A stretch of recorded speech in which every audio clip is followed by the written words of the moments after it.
The goal is deconstructing without departing. We want to travel back in time, let people tell their stories of the things they've walked through so that we can help people who are moving forward in time without making mistakes.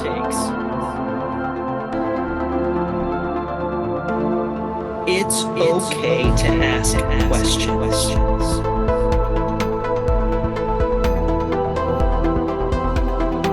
Take your time.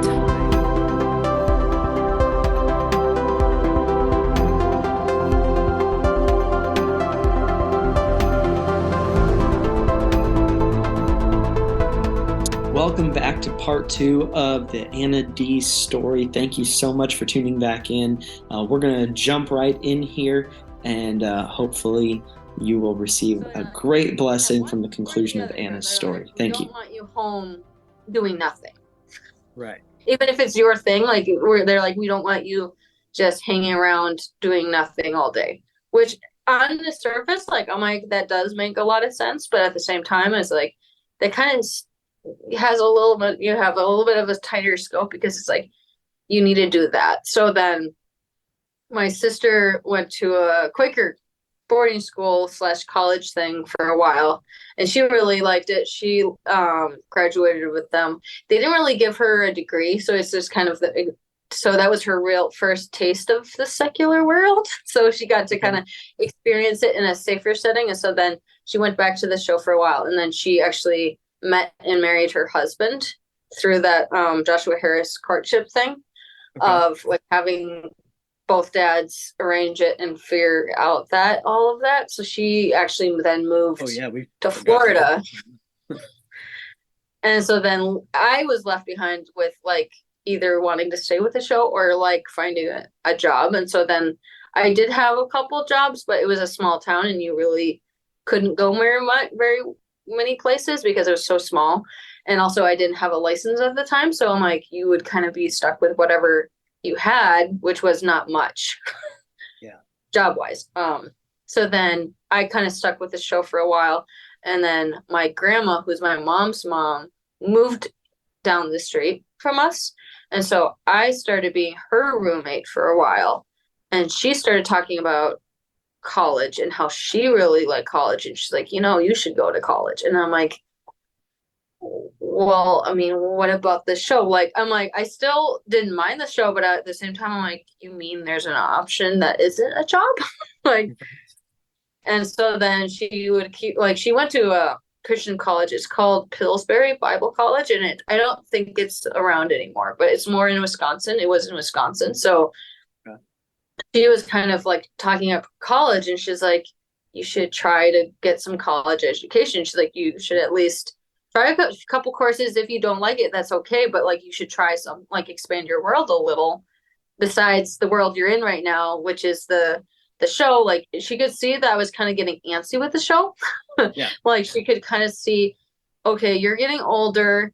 You need to expand your world. And for me at first, I'm like, no, I don't want to. I don't know why you're trying to push me into that, like, wanting to go to college world, because first of all, I'm a woman. Like, we're not really supposed to want that. Like, we're not with at least why with go to girls.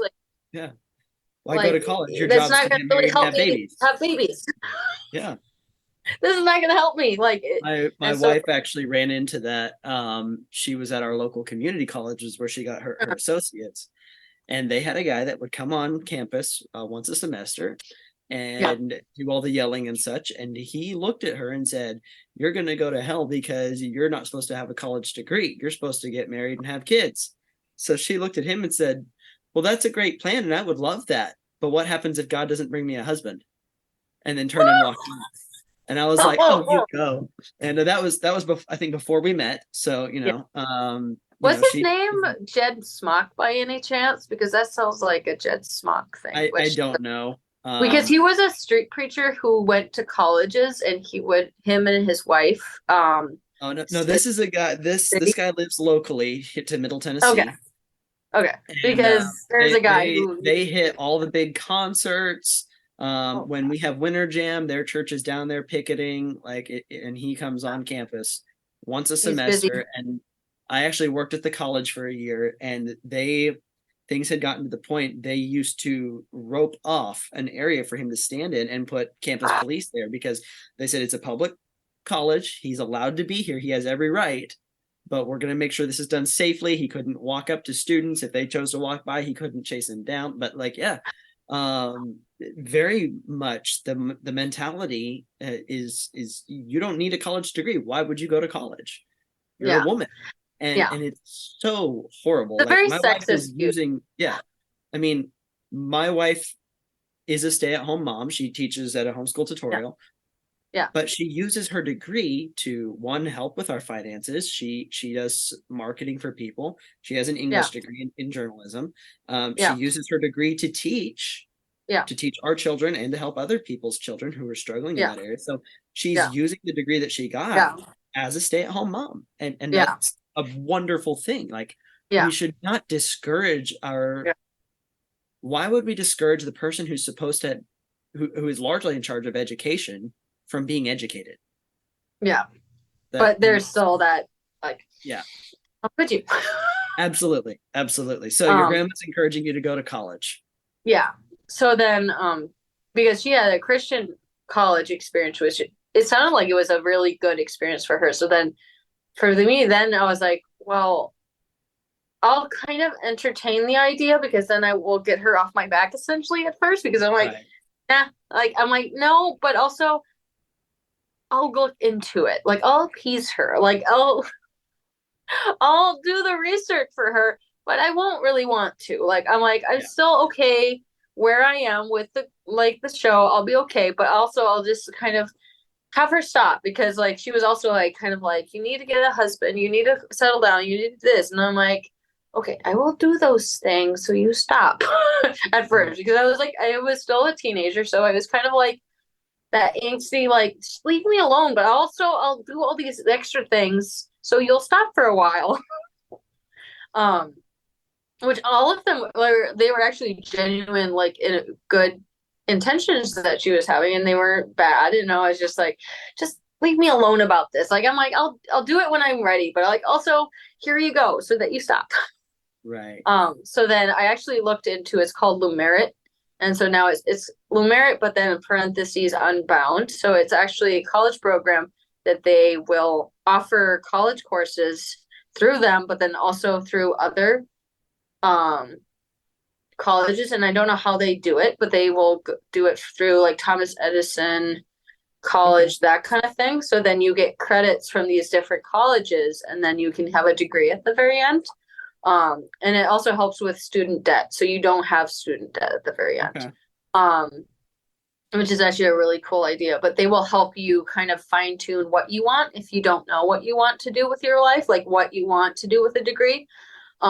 Which really helps me out, because I was like, I don't know. I'm like, I don't know if I really want a degree. So then my grandma's like, okay, we have at least a starting point. We know we would like to try this.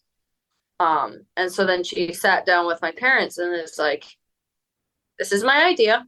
Anna needs to go to college to get some education, because she needs to branch out, basically. She needs to, she looks like she's done with the show right now, but here's an out that isn't just marriage at her young age, but also it's not a dead-on job that's really not going to teach her much. So that she was actually the one who kind of instigated it, which I was like, I'm like, I can't quite do that with my parents, but she's just like, nope, this is what we should do, and blah blah blah. I'm like, I wasn't ready for that. Right. And I actually wasn't a part of the conversation, so I actually heard about it later from my grandma, but she was just kind of like, okay, let's do this. Here you go. This is what you want. This is she did it in a format that my parents very much are for, and kind of it was confident, it was assertive, it's detailed. I'm like, I don't know how she did it, but she's a pastor's wife, so she knew how to think on her feet and how to refute. And I was like, I'm 16. I don't know how to talk to my parents about what I really want in life. What are you doing? And so my dad was very much against me going to college because of the whole thing of like, how is that going to really help her? Like, how is that going to help Yeah. Anna be the woman she needs to be by like going to college? Like, isn't that money? Isn't that wasted potential? Isn't that like, I mean, he had all kinds of things of like, why would she want to do that? And my mom was kind of more like on my dad's side, but she could also was like, my mom has some points that I haven't thought of Yeah. before. So she kind of was like in the middle ground of like, well, I can't fully go with my husband because my mom is going to be like, excuse me, why are you fully going with your husband on this? Because this is your daughter who wants this. Like, so she was Yeah. kind of caught in the middle ground, my mom was. So then my dad just got more mad about it because she was just like no, like she shouldn't do this, like no, Anna should not do this, she should stay home, like we no, like no, like, and he wasn't wanting to hear any of it, like he was just like no. And he kind of like what grandma says is she told me later was that he actually like put his like fist down on the table, like he didn't get in her face, but he was just like, I'm not going to have Anna go to college because she's going to fail every single class and that's wasted money. And Oh my my grandma was just like, I believe in your daughter more than you think you do. She's like, I think Anna should at least try a couple classes. She's like, even if she fails all of the classes, she's like, I will pay the money for that first semester of those classes, but she needs to try it. Like she wasn't rattled by my dad like getting in her face essentially, and she's like, no, we should give her a chance, like you don't know that, like you're assuming that, but she's like, you don't know that for sure. And I'm like, God. I don't, like she told me later, I'm like, how did you do that? Because like any other person, if you did that, like if my dad got in their face and he said as much as he Both of them did, would like back out. they wouldn't have taken it as well Yeah. and kind of been like no. Like, and I think that made him even madder because he Yeah. was just like, That people don't do posturing. that. Yeah. That posturing is a very male thing to do. You look at Yeah, I knew one guy who called it peacocking. You know yeah, how a peacock spreads its feathers, he's blustering and trying to assert dominance and mhm, without actually being violent. And when if you know what it is, it's actually a big sign of insecurity. yeah, And so when you don't let it rattle you, it yeah, flusters that person even more. yeah, But he actually said I that you would fail. yeah. Every class I would take. I cannot imagine if I said that about my daughter. Now, granted, my oldest is 5, but looking at going her sending her off to college and saying that Yeah, in front of the person who I made responsible to train her, to yeah, teach her, yeah, the devastation that that would do, not yeah, just to my daughter, yeah, but to my wife.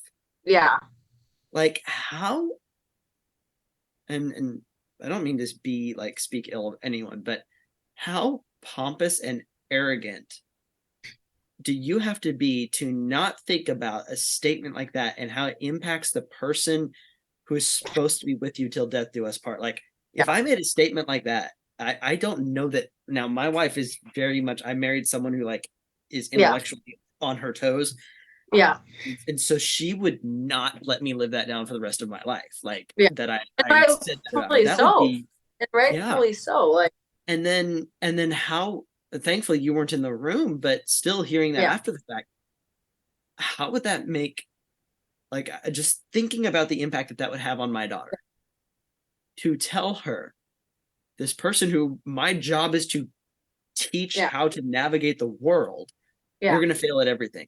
And honestly, what a poor reflection on myself as a parent, as a father. yeah, Like that is just such a horrific statement to make. yeah. um but as I understand it, that kind of put some fuel in your fire. It did. That's what's really weird is I think I was again like 17, 18. I think I was older. I think I was actually in my 20s at that point. And I was actually living with my grandma more and more. So then like we were having these late night conversations and so she brought Okay. this up and I'm like, excuse me, what now? What did he just say? And I'm like, for me, part of it was I'm like, I believe it, unfortunately, but at the same time, I'm like, heck with you. I'm sorry, Yeah. Dad, but like, heck with that. Like, I'm like, for me, I was just like, you think what now? Like, Yeah. challenge, accept it, bring it on, whatever you like. I'm like, for me, I'm like, you don't know me well enough then, Yeah. because like, there's no way I'm not going to either, if even if I do fail some of these classes, like, I'm not gonna just be like, oh yes, Dad, I will come back. I will be the wilted, what was it, the dying daisy or the something wilted flower or something like. I'm like, Yeah. do you think I'm just gonna call coming crawling back? And I think with that, I think he kind of thought I was going to, like, kind of like, well, Dad said no, but my grandma said yes, but I should go with Dad's no because he knows what's best for me. He knows what I need. He knows that this is what, like, this is better for me, that path of Yeah. no. And going back to doing this show, going back to what he expects me to do. Like, I think he was kind of expecting that's what I was going to do. Yeah. Um, and when I didn't do that, it kind of, again, was like that flustered of like, well, it usually works. Me peacocking it usually works, and now it's not going to work. And I think he was kind of internally scrambling and like, Yeah. where, what, why, Yeah. like, no, like that's not how my children do this. Like they are supposed to obey me, regardless of how old they are. Like they're Yeah. still in my home. I'm over authority over them. Like they are supposed to come right back. Yeah. And I've seen examples of this even, when you talk more of the grandparent age Yeah. where, a parent who has for decades asserted that type of authority over their child, and then that Yeah. child becomes a parent and they realize so many things and they start changing, and then they start standing up to their parent. Yeah. Rightfully. I mean, Yeah. we're still commanded to honor your father and mother. That's not a command that ends, but you are then responsible for your own family. And so you Yeah. realize, hey, these things aren't good and healthy. And so I'm going to Yeah. do what's right. And all of a sudden that parent doesn't like it and they peacock. And when Yeah. that child doesn't let it phase it, like they're like, it shatters them. It's Yeah. crazy. Yeah. And I think it shatters that illusion that you're like, they're like, well, it works with my parents. Like Yeah. they did it with me and my siblings, but that generational thing of like, well, it's always been like this. And I Yeah. did it again with my own children, but then they don't want to do that. Now, like, what's going on? Why isn't it working? Yeah. And but that was what was needed. And you are now headed off to college to meet your husband. Yeah. So And so this it's kind of gets us interesting caught up. because, yeah, so then I meet my husband. So it was actually at like, so with Merit, they have in-person events with Okay. their students, which is really, really nice because a lot of times you're sitting at a desk looking at a computer screen. So they're like, you know what, you guys also need to see each other in person. Like you guys can't just do computer stuff all day long and not be socialized. Yeah. So they actually have, it's pretty much yearly now, but they have, it's called Apex. And so they have speakers, they have like fun things you can do, but it's kind of that mix of like we're gonna have quite a few lectures and then we're gonna have a break for lunch, blah blah blah. Like they'll do that during the day, and then you can like after that last like lunch. Well, it's actually at dinner. So then after dinner, you can kind of do like they have activities, but you guys can kind of wander off safely, but like wander off, form little groups, and like talk about what you learned. So it was interesting because you can kind of see so many walks of life, so many different people, and you're like, wow, there's actually people like me outside of this computer screen. And so then that's how I met my husband, who it was actually in Maryland, was that first meeting was in Maryland. And so he's always lived in Wisconsin. So he was just like, oh, there's different people. Like there's young women here, like that are actually my age, because at that point, it was his sister who was married. So his one of his sisters is married from a guy from Arkansas. And so after they got married, there was not really any other young people at their church for a long time. So Jordan's just like, I'm fine. Like I can kind of like do what I want. I can play with video games with my brothers, but like he kind of wasn't looking for a wife because he's like, there's no really any opportunities for me. So he kind of was okay with doing that because he was just like, oh, like there's not an opportunity for me. I'm okay. Yeah. And like he kind of still like he can go on long walks by himself. So he can kind of like just put his earbuds in, put some podcasts in, and like he would just walk. And he would Oh, yeah. be alone with his own thoughts, and that's the way he's always been. He can do that, and that's his love language, is he can be able to just do that. And for me, I'm like, I have short legs. I'm like, I can't quite do that. I can do it in my own little world. Like I can do smaller steps and like kind of do it, but I'm like, he can just walk and walk and walk and be like, oh, we should go here. Let's go here. Let's go here. And I'm like, can we wait? I'm like, my legs are short. I can't Catch my quite. breath. I mean, I've learned how to do it because I'm like, I Yeah. love him and I can kind of keep in step with him now. But I was just like, I can't do that. I'm like, but that's his love language. He can do that and he loves it. And I'm like, I can come excited with that. But it's just like, for me at first, I was like, I don't know about that. So That's then cool. when he came to that student event, so then he was now exposed to girls and he's like, I like girls again. Like he's like, there's different girls who are my age or a little bit younger, but they're college age. So it's his age group. And they're all like these different beliefs. They're not just like one kind of girl. There's like this girl who thinks this way, but there's also a girl this way. And it's like there's no wrong way of thinking about things because everybody's talking about these things. And he's like, this is cool. Yeah. Like it's not just the thinking that he was raised with, but it's this and this and this and this, and it was a lot, but at the same time it was like, ooh, that's cool. Right. So then when we met, I didn't really like him at first because I was just like, he's the oldest, he doesn't really understand. Like I'm like, this was before I knew he was a homeschooler, so I was just like, yeah, he's cool, but also there's like a lot of other guys who are kind of cooler than him right now. Like I'm like, I can kind of like, I'll listen to him talk, but also I'm like, there's some other cool guys here too. I'm like, and we kind of like we would be in groups together, but we didn't really talk to each other as much as listening to each other, and we're like kind of like maybe. And for him, like he tells me now, but he was just like he knew right away he wanted to get to know me better, and for me, I was just like, meh. Like meh. Yeah. And the thing is, for him, he's a very tall guy, but then he also is very articulate. He knows how to speak, but he also knows how to speak in the way of it's very assertive and loud, and he knows how to like. And he's not like I'm never wrong, but he's kind of like this is what I researched and debated and blah blah, and I know like a lot about this subject. And I kind of can articulate when I think because I take these long walks and I can kind of put it all together and I can think on my toes. And if you give me a challenge, I can like rise to it. And like that's his personality and he can do it. And like that debate background really pushed him on that. So for me, I was just like, no, no, like I'm like, he's talking about nonsense at first because I was just like, he's not thinking the way all the young guys I knew in Iowa are thinking. So this is weird. I'm uncomfortable. And like he was never aggressive about it, but I was just like, I'm like, no, I don't know, Yeah. I don't know. I'm like, he's talking about things that I have always secretly thought, but he's articulating it in front of all these people, and I'm like, I don't know. But I'm like, also it kind of makes sense, but also I don't think so. So it's like kind of back and forth in my brain, and I'm like, I'm watching him interact with other people. I'm like, he's never aggressive, he's never disrespectful, but at the same time, like he's making a lot of sense.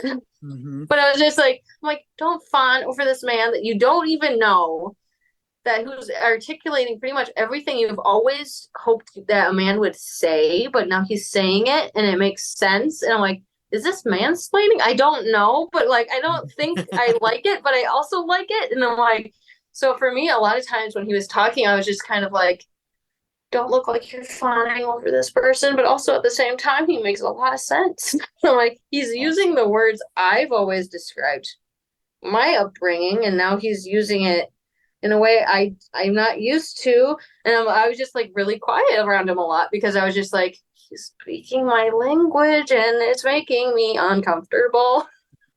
But he's also making a lot of sense. So I was just like, okay. I'm like, okay. So awesome. It was very That's interesting. so he had to obviously ask you out. He And then did. It was you interesting had to find an because answer within the spectrum of your raising. yes. What's funny is so he was actually originally he was not supposed to ask my permission. He was supposed to ask my dad's permission.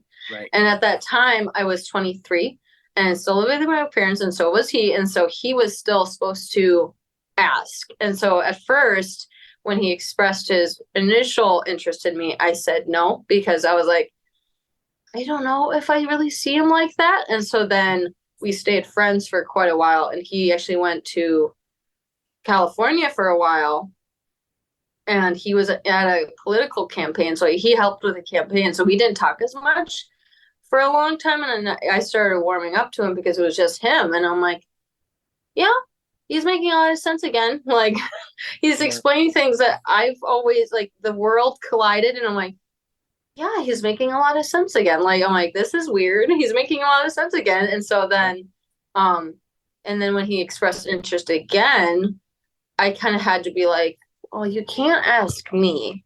You have to ask my dad. And then it's kind of like, he's like, but why? He's like, he's like, I will do what you want me to do, but why? Because he's like, I wasn't raised that way. Like, this doesn't, like, you can, like, he's like, you're making sense, but you're not making sense, because he's like, you're an adult. I'm an adult. We both want a relationship. Why do we need to add a third person to that relationship that's not God? Like, this doesn't compute.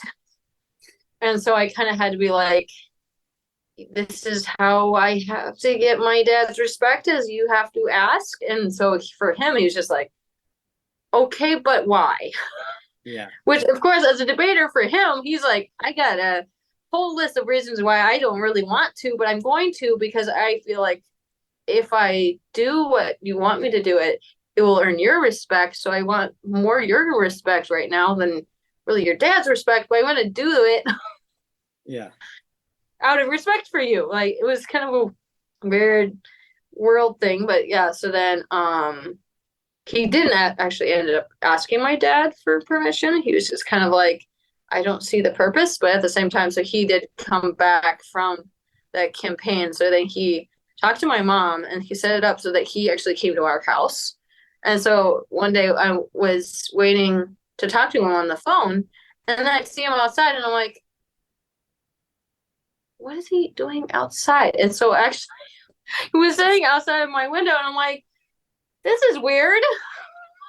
And so my mom actually has a video of it, but I ran outside and I basically tackled him to the ground, because I was just like, what are you doing here? That's awesome. And I actually smacked him in the face with my hair, so then he had kind of like a little bit of a bloody nose when he got up, because I smacked him in the face. Like, he was okay, but he was just like, hi. I'm like, I didn't think you were coming. I'm like, I don't know. I'm like, yeah, give me it.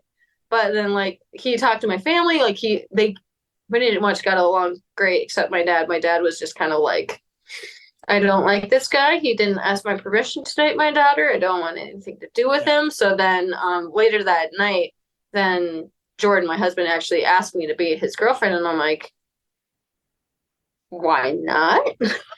So then we dated for a long distance for, I think, at least 4 years-ish. So then we knew each other for a while as friends. And then when we were dating, we knew each other for quite a while. And then I actually started going to Wisconsin for like 2 weeks, and I got to know his side of the family, and I got to know them. And I'm like, they're really nice. So like they, like, his dad is very much like him. And I'm like, that makes so much more sense. Like, we were very open, like it took a while for them to kind of warm up to me, but once we did, we were good. And I'm like, okay, we can do this. And so then like, after quite a few years of dating, then he really wanted to get married. Like, he was just like, I practiced all my life for this moment. Let's get married.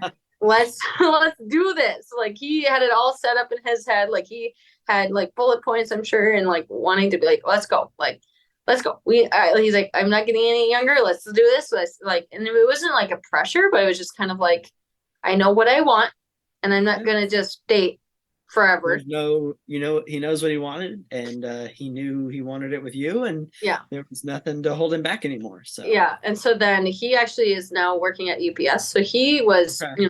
like he finally moved out of his parents' house. He got himself a roommate. He had a bachelor pad. He had got everything, like he had his ducks in a row, which he's always had his ducks in a row, but he always does that before he does any life thing. So he was just like, there we go, let's do it, let's Yeah. do it. Like, and so he actually then he did end up setting up a meeting with my parents, and he's like, okay, I want to marry your daughter. This is what I have. Like, I have a job, I have insurance, I have my own apartment, like I'm good. Like, let's go. Let's do this. Let's do this. And so then he's on the way to Iowa to see them.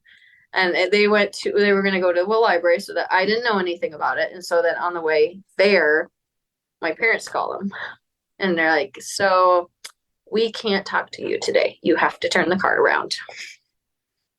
Okay. And Jared's like, excuse me? He's like, that's not a part of my bullet points. What do you mean? Wait, what? And so they tell him basically is like, Anna's not ready to get married. You can't propose. So you need to go home.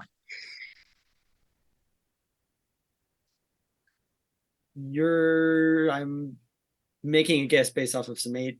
Yeah. Over 25 at this point. I am 24. So yeah, I'm 24. Okay. So 24, but you're not ready to get married. You've been dating this guy for about 4 years. about 4 years. So, but you're not ready to get married. Yes. That's their strong opinion of like, no. He's got his ducks in a row, ready to go, doing the honorable thing, asking dad. Yeah. Your whole purpose in life, the reason you couldn't go to college was you were supposed to get married. Yeah. But you're not. Yeah. So and then they already confirmed the meeting and yeah. Until oh my god. And they pull out. And so then Jordan's like, why? And so then when they are like that, and then he's like, but why? Like he's a person that is like, but why a lot? Like he's like, it's not a disrespectful thing of it's just more like he's reading through doing what you're wanting me to. This is the bullet points you wanted me to do. Yeah. Like, what's going on? He's reading through the baloney and saying and wanting to get to the real reason. Yeah.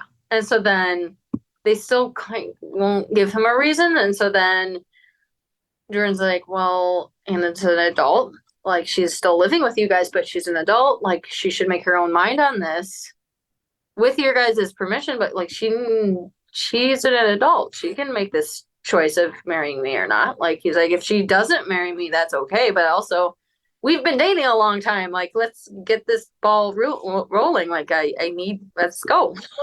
Yeah. And so then after he says that, my dad's like, if you keep coming to our house, I will have no other choice but to call the cops on you for trespassing on our land and have you arrested. Oh my goodness. So he goes from 0 to 60 in like, and Jordan never yelled at him. Like he never was like disrespectful, but he was just like, she's an adult. She can make her own decisions.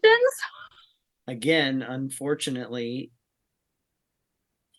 your husband didn't pander to the authority and your dad decided to peacock again. Yeah. And so then after that call, then Jordan calls his mom and he's like, so mom, this is what happened. What should I do? Because he very much respects his parents' opinion. Like he's like, even though I'm older, like he's like, I still respect their opinion on these things. And then he's like, I don't know what to do. Like this isn't in my bullet plan. And do you think they would? Like he was just not sure. So then his mom kind of was like, you should come home just to be safe. She's like, I don't want you to get hurt. Yeah. Let's play it safe for now. We'll figure out another plan, but I don't want my child to get in danger or whatever. Sure. Which for me, and now I'm like, that was probably the smart move on her part. Kind of like, let's not fluster him more because Anna's still in that house, so you don't know. So he was on his way, like, so Jordan, my husband, was on the way home. So then he calls me and tells me what's going on. And I'm like, excuse me?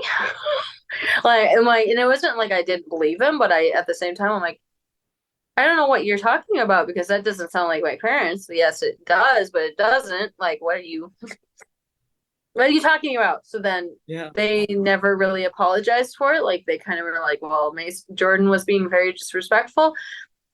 Your dad had no choice but to be that way. Like, it was on Jordan for flustering him and making him go to that direction. And if you want to see your boyfriend, you will have him apologize, have him not propose to you on the trip, and come home after those 2 weeks Yeah. unproposed to and not with a ring. Like, you will do those things for us, but you need to make sure those things are followed so that he is safe, basically.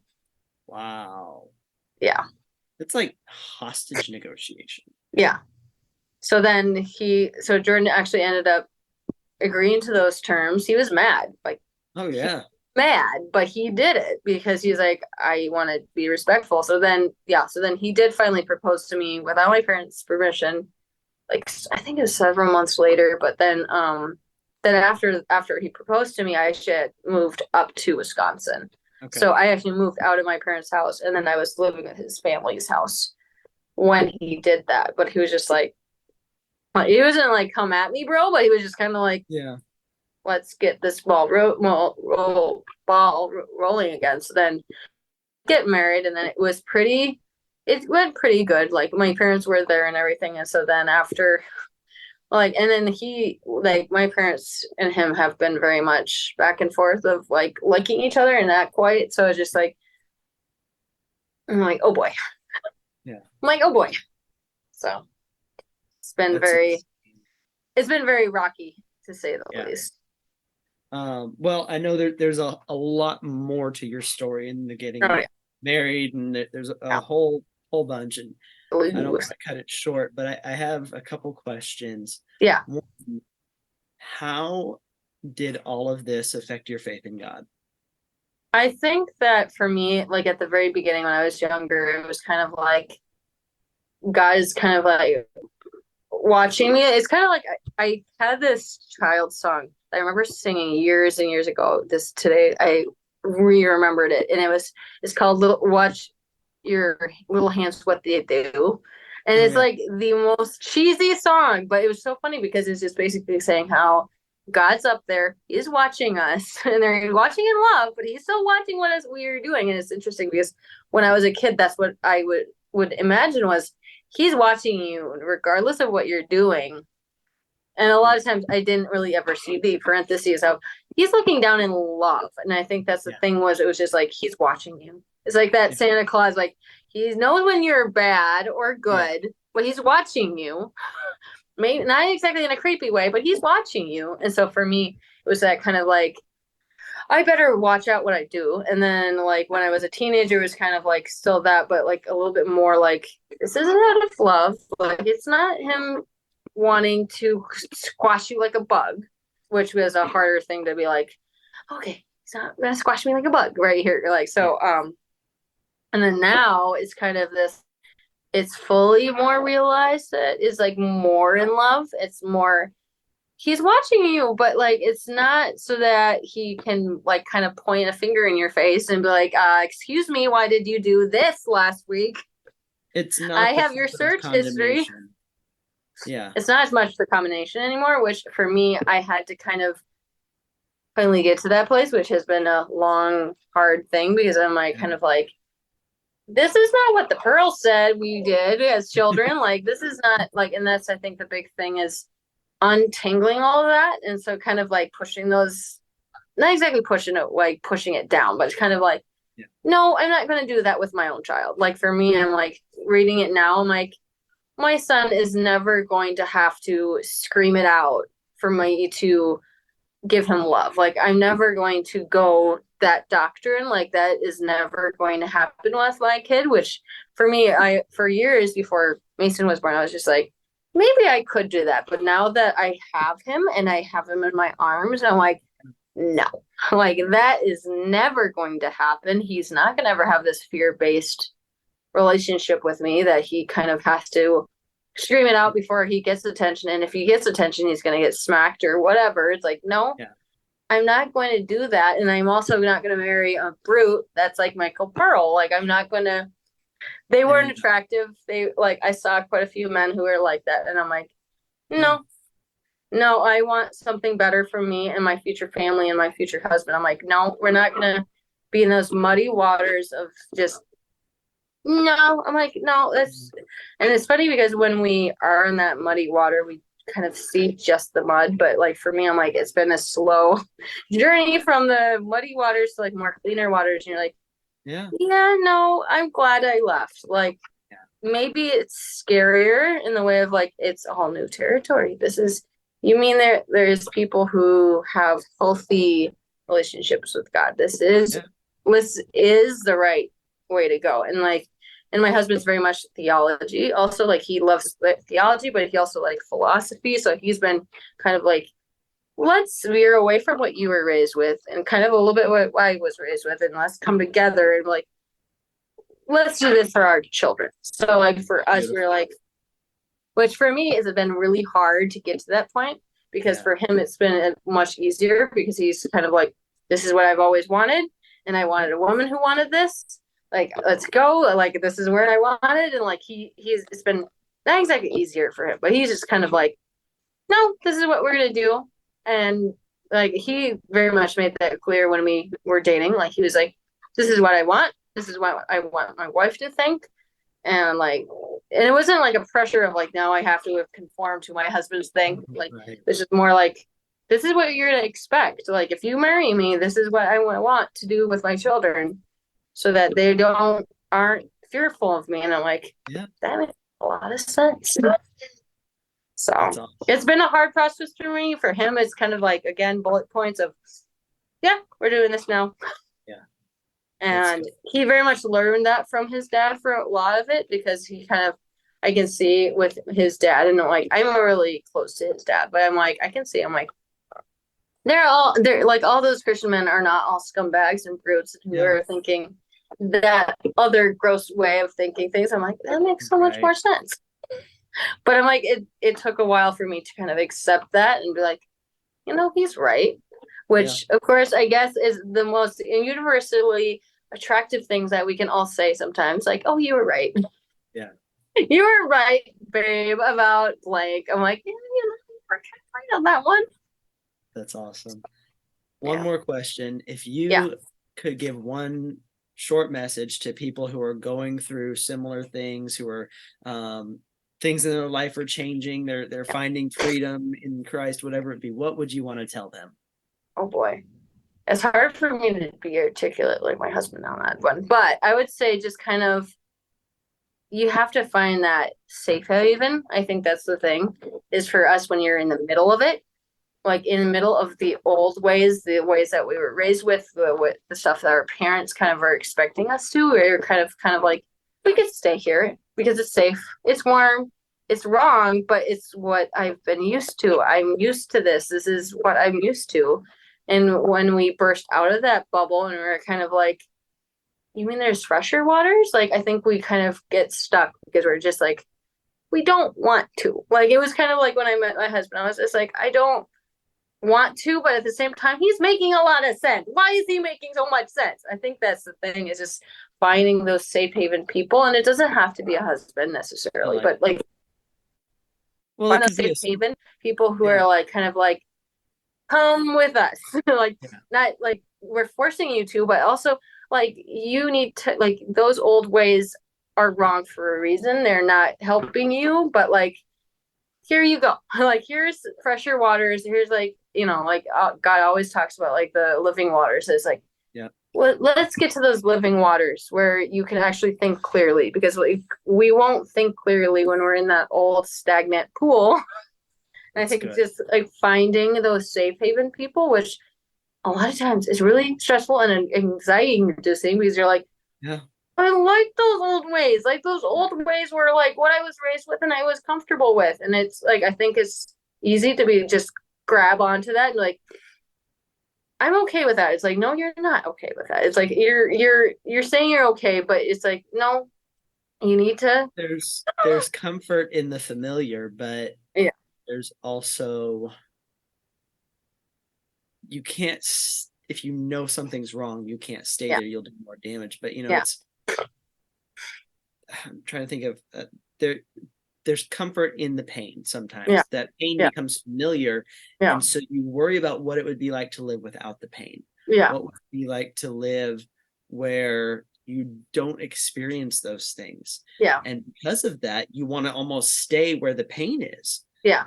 And also on the note of finding a safe haven in person, it can be scary to open up to that person or to those people. It's terrifying. And so, you have to face that fear, but the reward of facing those things is so worth it. And I'm really glad you brought that up, because that is very key, finding that person. And my wife has been a safe place for that. We've had work class at the church split on.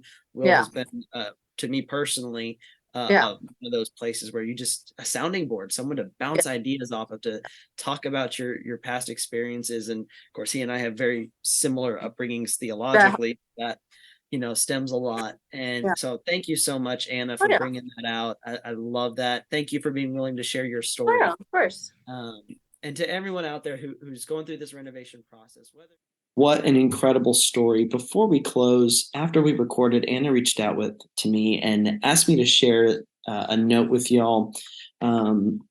She said that while she and her father still have a complicated relationship with each other, both of her parents have decided that they no longer support Mike and Debbie Pearl, and they're actively working on themselves as grandparents.